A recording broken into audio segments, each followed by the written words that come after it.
Hi, I'm Anwen O'Driscoll, and you are watching the Permanent Rain Press. Hi everyone, it's Chloe with the Permanent Rain Press today. I am so happy to be joined by Anwen O'Driscoll. How are you? I'm great. How are you? I'm doing well, thanks for asking. And I'm just so excited and looking forward to diving into your work in Bet on Netflix.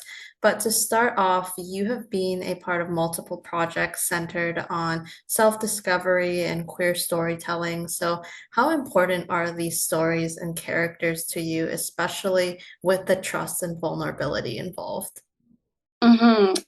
So like this is interesting because I come from a family where I was like growing up queer. It was a safe space for me, and my mom was like, chill, like you do you, man. And all of my siblings are queer as well.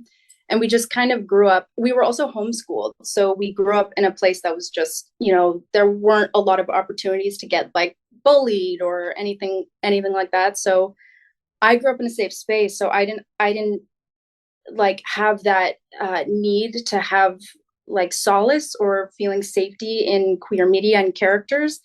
To be quite honest, I literally thought everyone was queer when I was a kid. I was like, this is totally normal. Um, and it wasn't until I did a film called You Can Live Forever, which is a queer love story with the element of religion in it, because one of the girls in it is religious. And after doing that, that's when I kind of realized how important it is for people who don't have that safe space, because I would get tons of messages straight to my DMs that were like, I felt completely seen and heard, and like this is exactly my story. So many people in that community, it was Jehovah's Witness, I believe. Anyway, there were lots of people and lots of messages saying that this was my exact story. So kind of seeing this film was like healing to see as well, and brought up emotions and kind of made me look at what that situation was and how like scary that situation was for a lot of people. And just seeing like all of those messages, that's kind of when I really realized that like this is so important, because there's so many people, queer kids and adults out there, who just don't have that safe space and who don't have a supporting family or supporting friends. And you go to what is around you and media, that queer media and queer films that you can feel safe in, and that's like your outlet to feel that kind of comfort. So that's when I realized how important it was. And I take those roles very seriously, because I know how it affects people and how meaningful it is to people. Yeah. So now I realize like this is very important, and I take those roles very seriously. I'm glad that you kind of came to that realization. And of course, so happy that you grew up in such a safe and supportive household and space Yeah. as well. But to be able to reach these communities now and get these messages, I'm sure it's just very surreal that your characters and your stories are connecting with people. Yes, exactly. And that's kind of like that's why I do what I do. I love making people feel emotions. I love making people feel seen and heard, and giving that kind of safe space for people. So hearing that my work and that kind of thing is reaching out to people, and making people feel connected, and even people meeting each other through the fan base of whatever film I'm doing, because I've done a few queer films now. But like people connecting and becoming friends through that fan base is like so beautiful as well. And I just feel like that's success in this industry to me personally, and as an actress, like when people feel connected, that's just success to me. It's It's really such a rewarding. I was gonna say the same. I was just gonna say it sounds very rewarding, and you just said Yeah. it. So yeah, I hope that your work, I mean, continues to reach people. And another project that I think it's currently starting to do that is Bet, Mhm. where you of course star as Riri. This is inspired by the Japanese manga Kakegurui, and Riri is based off the manga character Ririka. So, what specific elements did you draw inspiration from for Riri from the source material? And are there any other fictional characters or performances that informed you? So um in the manga, I feel like, I mean, it is that Ririka is very much like an extension of Kirari, and the way that they were both raised and the way that Ririka was raised is that she was like purely an extension of her sister, and she kind of had her identity wiped away with like the full mask and everything, and just being her right hand man basically the whole time. And especially her taking on Kirari's personality when Kirari was doing other things as well, like just like impersonating her and taking that role. She just very much had her identity taken away. And I feel like in my personal backstory for it, I wanted to keep those elements of that. Like there's in my personal backstory, there's there is abuse that goes on in the family, and I wanted to kind of keep that element of like her identity is kind of not her own, so there is a bit of a struggle there. And also I really like how in the manga, Ririka also has like such a softness to her while being like this intimidating kind of presence for people. When she has her mask off, like there's just this gentle kind of socially awkward, anxiety ridden girl. And I feel like I definitely took elements for that in my personal backstory. I know we're doing something different, but just also being intuitive with what I'm doing as well, because I didn't want to put pressure on myself to do, exactly the same character, because I know we're doing something different. Like this is inspired by it's almost like an alternate universe, I would say, but I was also very intuitive with it because like taking parts of myself in it, because I'm also like I can relate to that socially awkward, difficult to connect to people kind of thing. So I feel like I brought elements of myself in that, but that was already a part of Rika and now in our version, Riri as well. Um, yeah, yeah, I would say that those are kind of like the elements that I wanted to bring to, because I know she's like this intimidating, like looking from afar, intimidating kind of presence, and she's a mystery and you don't really know what's going on. But I did want to keep that soft element, like essence to her as well. I really do think it shows through. And one of those main things, because she doesn't have a lot of verbal dialogue, is like the physical mannerisms. So tell me about how you wanted to show expression on this front through those mannerisms and those distinctive eyes. Like, what did you intentionally focus on in your performance?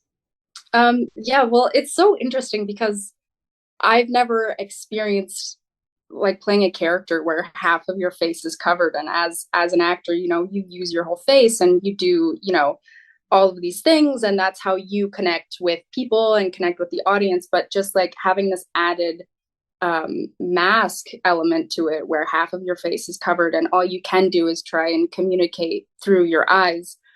um I feel like I just wanted everything to be extremely intentional. Like there wasn't a moment or a movement wasted, if that makes sense, because she's very smart and she's very calculated, and like everything has a purpose, and that's how she was raised, and that's how the relationship of this whole school and being on student council, like she doesn't have space to kind of be her own person and make her own decisions, right? So everything is very like calculated, and she's intelligent that way. So I wanted the physical elements to feel very intentional as well. I took inspiration from dancers, and I would say some like ballerinas as well. This is kind of tying back into that softness that she has in the manga as well, that I really wanted to keep that essence of. So I kind of like, for the movement, I did like watch and wanted to add this element of ballerina softness in the way that she moves, and I think I would have been interesting and contrasting to the fact that she does like violent things in the show, and like hurts people in the show. So she's capable of doing those things, and I just thought it would be so cool and interesting to when she's like using her hands and stuff, it's very like soft and intentional and flowy. um I think that's something that I took inspiration for the physicality. um yeah, and I just wanted everything to feel really intentional because she doesn't have space to be her own kind of person and do whatever she wants, you know what I'm saying? So yeah. She definitely had this swiftness to her. Like there was that, it's almost like when she took Mary's jacket like away from the top 10, like all of a sudden she was downstairs. So it's like that very kind of, quick movement. But I like that you Yeah. mentioned intentional and the brutality. We're not gonna get into specifics, but the pins, the sewing pins in the mouth just came out of nowhere. I was like, that is so brutal. Yeah.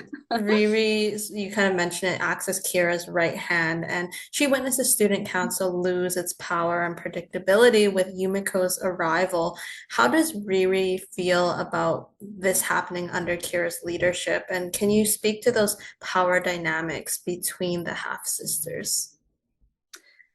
So I know I said this earlier, but bringing inspiration from the manga of that, Riri is an extension of Kira, and she has her identity kind of suffocated. And in my personal backstory that I also don't want to get into detail about because I like keeping the kind of mystery around it, and that'll unfold in later seasons, I hope. But I wanted to keep the feeling that Kira and Riri, like in the manga, are just a unit and they're together.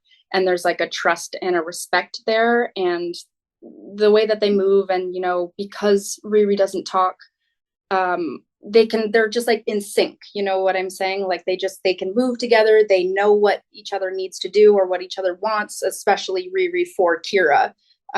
Is almost like not mind reading, but you know what I'm saying? Just like in sync, just kind of a step ahead of what needs to happen.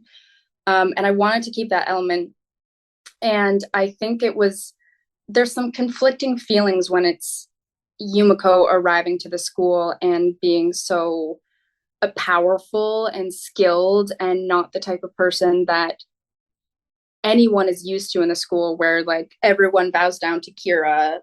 She's the queen bee, and everyone is going to do stay in their little boxes. If they're told to do something, they'll do something. So Yumiko comes in and she's like this new force of energy and so skilled in what she does too that people are like at first are like, this is just another new girl coming in. She's going to learn very quickly, but then she dismantles everything and like flips everyone on their asses basically. So I think from Riri's point of view, just seeing that chaotic power and seeing how Kira's kind of unraveling while everything is going on, she has some conflicting feelings with Yumiko quickly rising to the top, and especially getting into, I don't know if I like, should I not spoil certain things? Like I'm trying to keep things vague, but I feel like I'm going to say things and spoil it.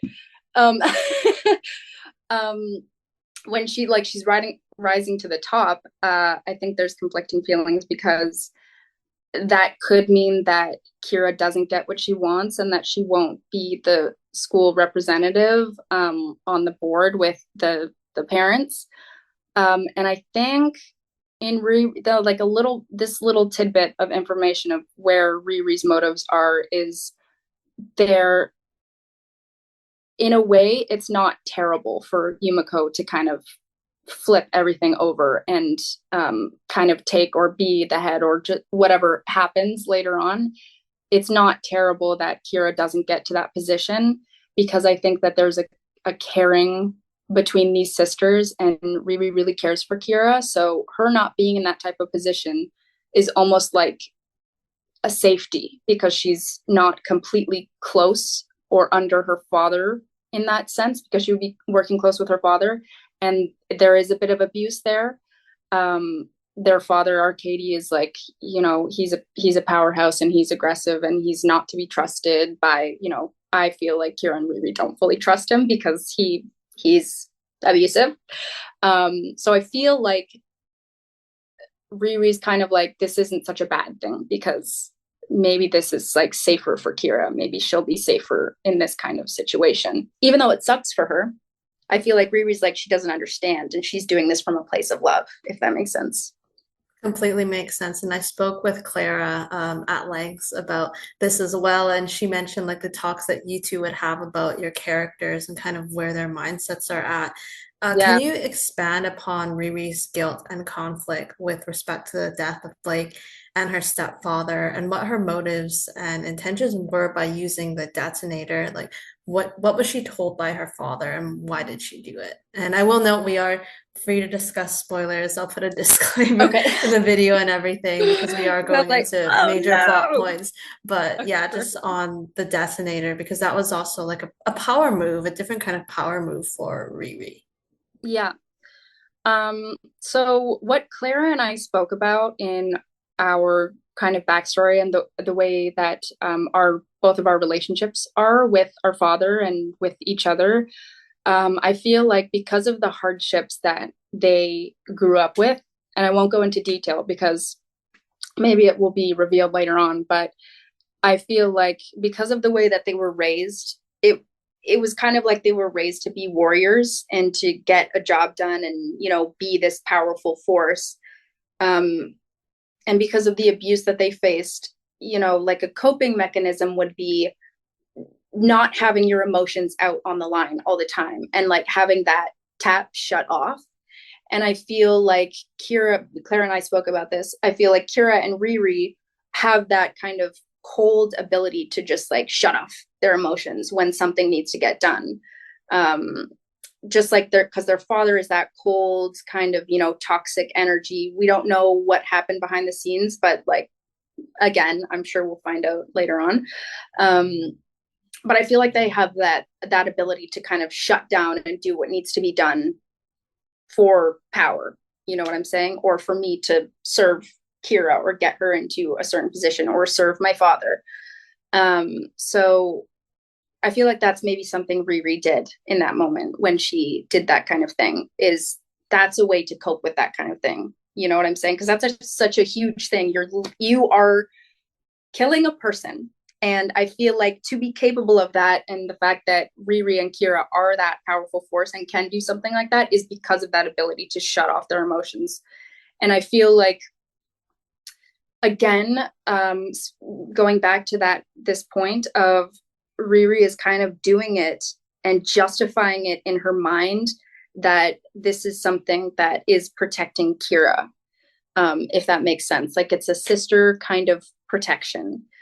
Because if I didn't do it, she would have to do it. And I'm in a position now where my father wants me to do something, and he's kind of testing me, if that makes sense. He's like testing the waters to see if I'll actually execute this and execute this and execute that. And if I do that, then maybe the light will be shone on me for that moment. And I don't think it's from a place of like, yeah, I want all the power. I think it's really boils down to this kind of caring and respect for my sister, and kind of taking on the weight on my shoulders of these kind of decisions and these kind of pressures that are put on us. I think with Riri, she kind of maybe sees Kira struggling and spiraling, and she's trying Yeah. to stop that. So, like you mentioned, taking on that weight, thinking that in that moment you could be stronger. Yeah. But I'm sure we will see kind of the ramifications of that hopefully in the future. How was it emotionally and physically to film the board retreat choking scene opposite Clara as Kira, and how is Riri really feeling in the immediate aftermath? Because, like you mentioned, an emphasis this comes from a place of love, but in that moment, you're kind of thinking Kira's just angry, she's jealous, she's vengeful, and it Mm-hmm. results in that physical Mm-hmm. moment. Yeah, that was I'm not gonna lie, that was really hard to film and very upsetting to film. When Clara and I were doing it, I don't think when I was reading over the scene, like what I like to do is before I go to work, I will read the scene and have my subtext, and then I'll go in and I won't try and imagine exactly how the scene's going to go. Like I really want to go in there and kind of leave it open to see what natural emotions come out. Because you surprise yourself in those moments, you really surprise yourself. And I hadn't seen, like I just didn't expect it, but when it had happened, I just kind of burst out into tears because it was so upsetting. And with all of the backstory and the work that I put into it, it was just such a surprising feeling. It really felt like this energy of these two sisters who work so closely together, who have experienced hardship and abuse, and have a safety within each other, because we didn't have anyone else growing up, and we can't emotionally rely on anyone because that gives us that gives whoever has that power over us. So we have to, keep very guarded, shut down, keep our emotions low, not give anyone any sort of anything to have over us. And I know that comes from the start of it would be when we're children and the way that our father treated us and not wanting to give him ammunition for anything, if that makes sense. But I know that there's a respect and there's a love between those two sisters because they only had each other in those moments, and they still do. And these were in this kind of big world of all of these students and this gambling and everything. So yeah, it was just really upsetting because I remember in the moment just kind of feeling like a little kid, if that makes sense. Like you just kind of revert to like little childhood self. Like I really felt like a little baby Riri, and like us two as like little children doing this to each other, or her doing this to Riri. And in the manga, the Ririka and Karari would never like hurt each other that way. I haven't read all of it, but what I have read and what I have looked into is like they wouldn't hurt each other physically. Like there's just kind of like a trust and respect there for each other. And I wanted to bring that, and I wanted to bring a little bit more with the love and the caring between them. But I know in that moment, it was like honestly a true betrayal from both of them to each other. Like I did this thing and she was not expecting this because I was helping her get to that position, but she didn't know underneath it all I was doing this kind of thing that would make me the school representative and make our father turn to me and put his attention on me in that moment. She didn't get that. And I can't imagine how that would feel, like you're the one person you trust in this world, no one else. And they have done all of this behind your back. So in that way, I betrayed Kira. And then the reaction, it's interesting with the cycle of abuse coming from the father going to Kira, then going to Riri.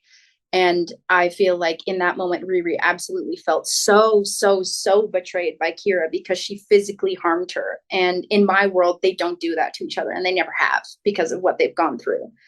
Um, so it was just like such a huge shock for her and such a big betrayal from the only person that she really trusts in the world. It was just really upsetting. I just burst into tears. And afterwards, we're both like our faces, our makeup, or tears. We were just messed up after. And I remember getting into the shuttle with her after going back to base camp to deprocess after the workday. And we're like our faces are like, there's still tears streaming down our faces, but we're just like just couldn't even talk about it basically because we were so emotionally wrecked after. But yeah, that was just like a very devastating kind of scene and devastating feelings between them because they're supposed to be like that. They only have each other in this world, or that's how they see it for now. It was so heartbreaking, but you two did such a phenomenal job with it. And especially with Riri's eyes when you kind of get the close up and you can see the tears. So very real tears from Anwen in that scene. Yeah, I feel like I'll add one more thing because it was really interesting where in the script it had the moment of, she's strangling Riri, but Riri is like fighting against it, but then she takes her hands away and just kind of like lets it happen.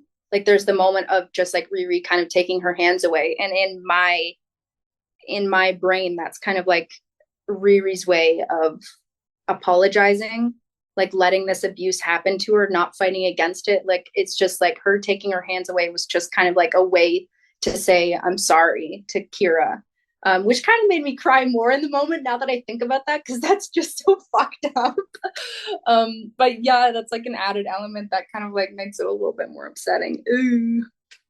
Yeah, it's so hard because like you mentioned, like it's coming from such a place of care, and you can see some of the previous scenes throughout the season and how gentle they were with each other. Of course, Kira Mm-hmm. always kind of like puts her foot down, like when she tells Riri, Mm-hmm. "Don't touch me" at the house pet hunt. But then you get the Yep. moment where Riri is the one like stroking her hair, and it's just that was such an emotional one between the two of you. Yeah. We'll get into another core key relationship for Riri, which is Mary. So, what attracts Mm-hmm. her to Mary? And in your opinion, is it genuine or is there a bit of gameplay involved?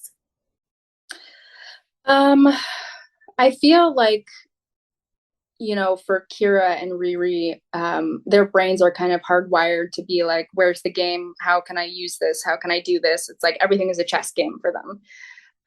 But in this instance, I feel like it's genuine for Riri because Mary comes from this place of she was under Kira's thumb and she was, you know, putting that before herself and going to the power and then she put her foot down and then she kind of took up her space and took up her power and stood up to Kira. And that was just kind of a shock to Riri, I think. And um, I feel like that kind of thing lit like a fire in Riri because she is in this place of, I don't have my identity. I'm doing this for my father. I'm doing this for Kira. I'm doing a job. I'm kind of a warrior. I'm focused, whatever.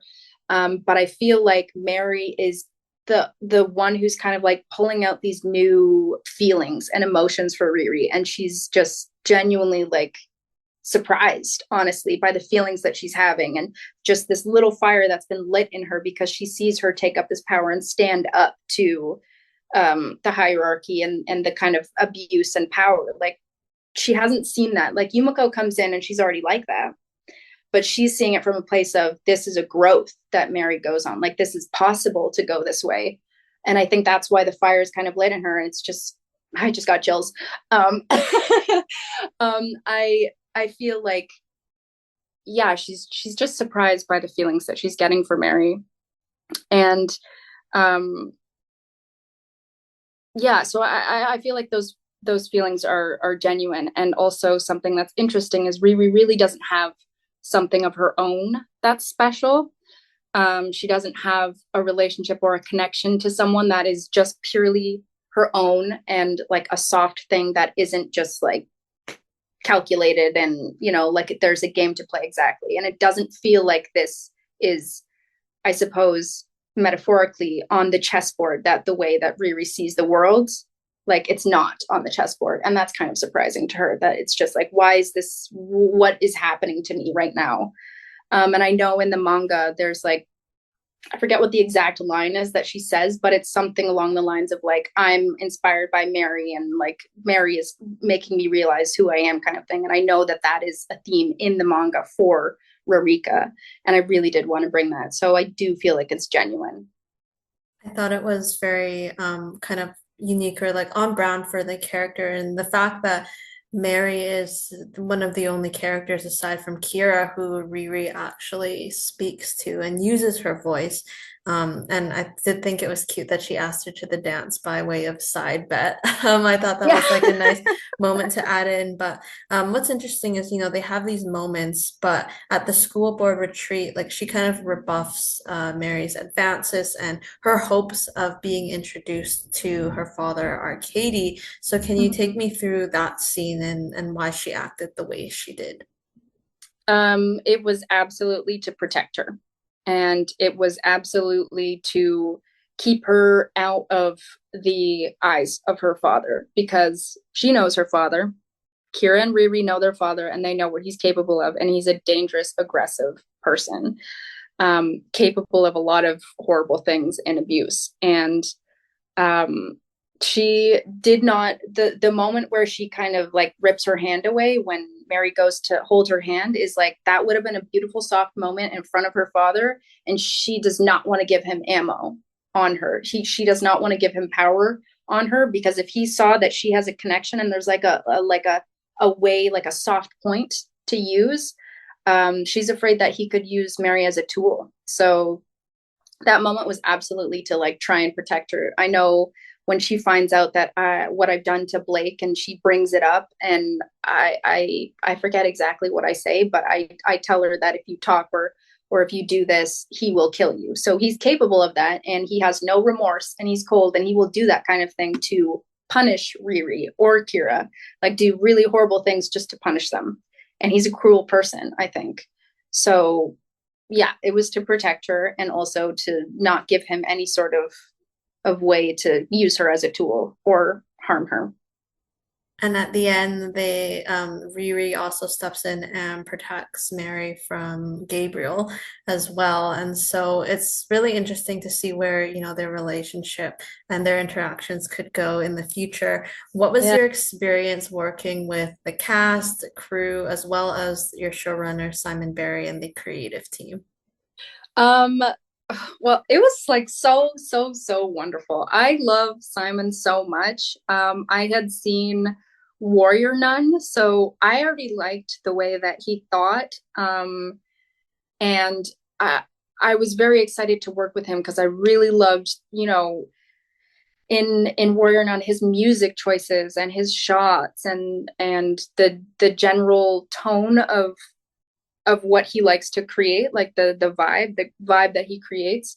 So I remember going into it feeling like we're in safe hands because he's just such a cool, creative, collaborative person that this is going to be dope.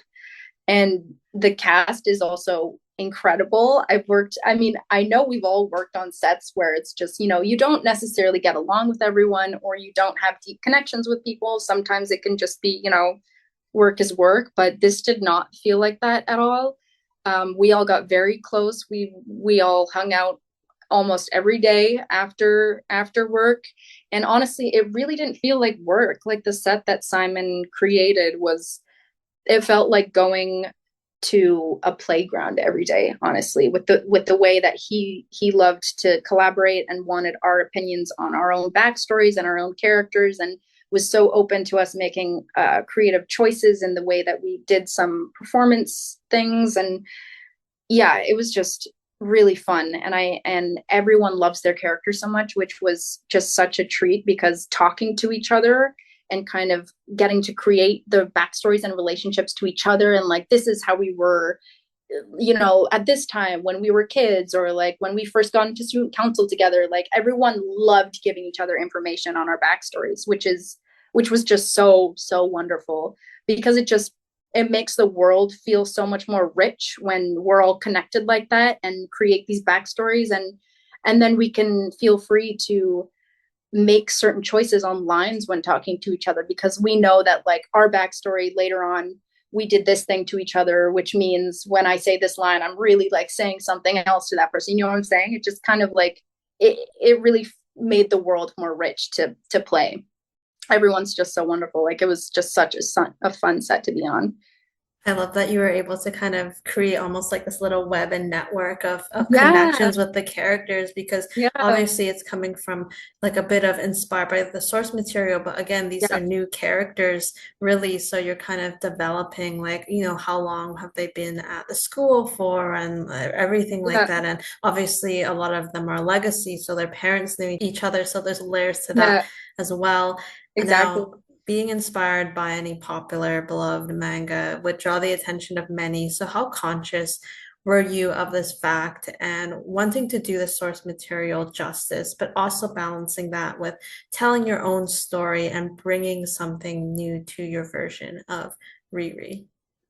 I was so nervous. I was super nervous because I know I'm new to the anime world. I didn't really read manga. Like, it's just a new world to me. So, but I am aware of how passionate the fan base can be and how passionate anime and manga fans can be. So I was just very nervous because I don't like disappointing people, and I can get like very, I don't know. I feel like I'm a very like soft emotional person, so I really like when people are happy, and I hate disappointing people, and especially if people are fans, it's so hard recreating and doing like a live action of something, because you don't know you don't know what to expect with it. But Simon, he's so collaborative, and he really communicated from the start that this is our own thing. We're not trying to be a carbon copy.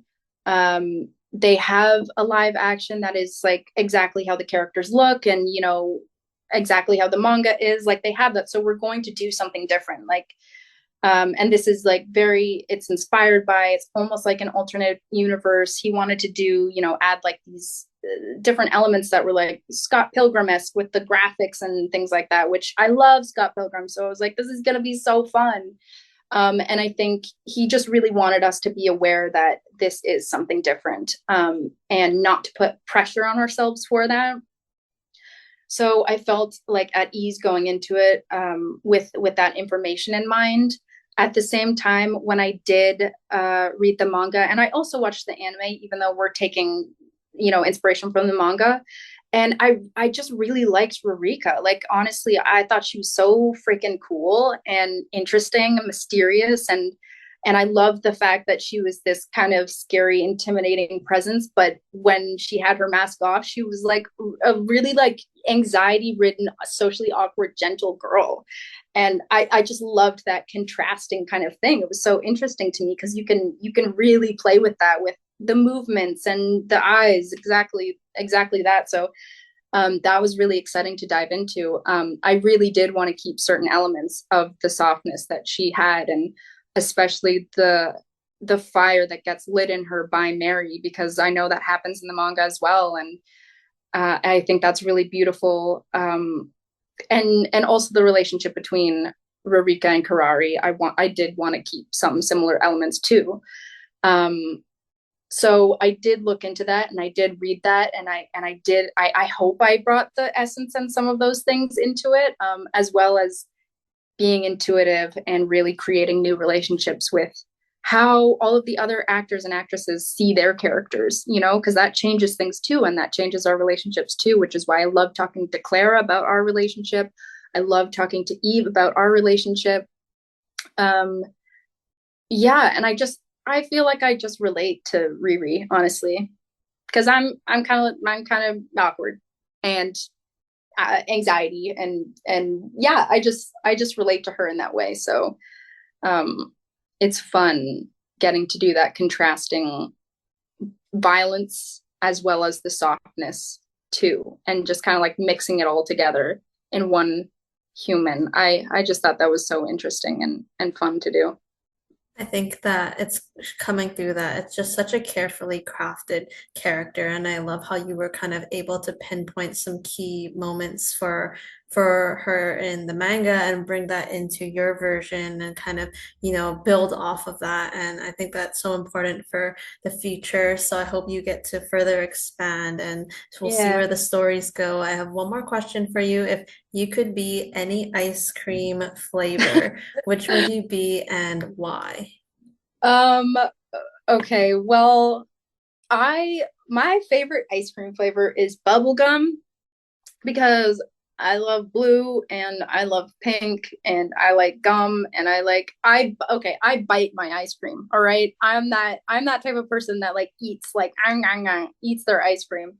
Added the pain of the teeth freezing, I don't care. It's to be bitten. And I like the fact that there's the bubble gum in it, so it's more chewing and biting involved. And I like biting people that I care about. I don't know. Like maybe that's why. Like, oh wow, you're so cute, and I just want to like cute aggression, okay? Cute aggression to like justify what I just said, so people don't get freaked out. Cute aggression. I feel cute aggression towards my friends and my siblings. So, It's like those dinosaur drawings, right? Those cute little dinosaur drawings and those graphics. But I just yeah, think the answer was fantastic, and it's like brain freeze, no problem for Onwin. no problem. Just love chewing things. Yeah, That that's was one of the that. best answers that I think we've ever had. Thank you so much for Yeah. taking the time to chat. I really appreciate it. Of course, thank you. This was a great interview. Again, I loved all of your questions. They're really, really great. I hope we get to catch up again in the future for future projects, hopefully more seasons of Bet. But until then, for all those watching, you can catch Onwin as Riri in Bet. Season 1 is out now on Netflix, and we will see you next time.